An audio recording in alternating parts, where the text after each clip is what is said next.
தினம் ஒரு தியானம். உன்னை நிச்சயமாக விடுவிப்பேன். எரேமியா தீர்க்கதரிசியின் புஸ்தகம் அதிகாரம் 39 வசனம் 18. சிறைப்பட்டவர்களை விடுதலையாக்கும் தேவன்.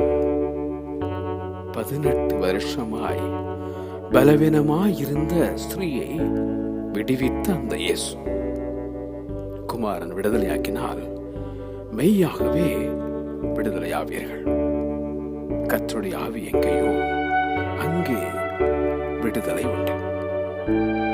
பாவத்தினின்று விடுதலை, சாபத்தினின்று விடுதலை, வியாதியிலிருந்து விடுதலை, விரக்தியிலிருந்து விடுதலை.